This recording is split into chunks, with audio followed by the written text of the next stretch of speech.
सबको सिर्फ रिजल्ट्स दिखता है, स्ट्रगल किसी को भी नहीं दिखता है। चाहे हम कितनी भी कोशिश कर ले, कितना भी एफर्ट डाल दे, पर हर किसी को क्या दिखता है, एग्जाम क्लियर हुआ या नहीं हुआ। ये नहीं दिखता कि हम अपना 100% दे रहे हैं, बट ठीक है नहीं हो रहा तो आप एटलीस्ट उस चीज को पोक तो मत करो, but this is something that everyone does. तो अगर आप भी ऐसे ही जोन से निकल रहे हो तो आई डू अंडरस्टैंड कि आपको कैसा फीलिंग आता हो, बिकॉज मैं भी उसी जोन में से निकली हूं।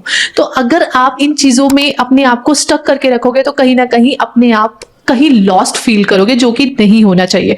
तो आपको सिर्फ और सिर्फ क्लैरिटी चाहिए, डायरेक्शन चाहिए, स्किल्स आपके पास ऑलरेडी है, तो वो क्लैरिटी और वो डिसिप्लिन जो आपने मेकअप किया है उसको यूज करके अपना करियर बनाइए, ना कि यही हमेशा डिलेमा में रहिए। तो अगर आप उस डिलेमा से निकलना चाहते हो then I do conduct a free 90 minutes master class, जहां पे मैं यही बताती हूँ कि अगर आपके अंदर कोई स्किल्स है आप उसे कैसे मोनेटाइज कर सकते हैं, और आप कैसे एआई की मदद से, एआई का मतलब सिर्फ चैट जीपीटी बिल्कुल नहीं होता, एआई का मतलब बहुत कुछ होता है जो कि शायद आज आपके माइंड में है भी नहीं, वो आपके हॉरिजन से बाहर हो सकता है। तो वो क्या क्या चीजें हैं जिन्हें यूज करके आप अपनी जर्नी को इजी कर सकते हो, जो आपके पास ऑलरेडी स्किल्स है उसका यूज करके मनी अर्न कर सकते हो, बिकॉज एनी हाउ लोगों को रिजल्ट चाहिए, स्ट्रगल और मेहनत कोई नहीं देखता। तो वो किस तरह से आप कर सकते हो, I will let you know when you come for the 90 minutes master class, that is totally free, I am not charging anything from you. So I just want you to get out of that particular zone, because I had been to that zone, so I do know how it feels.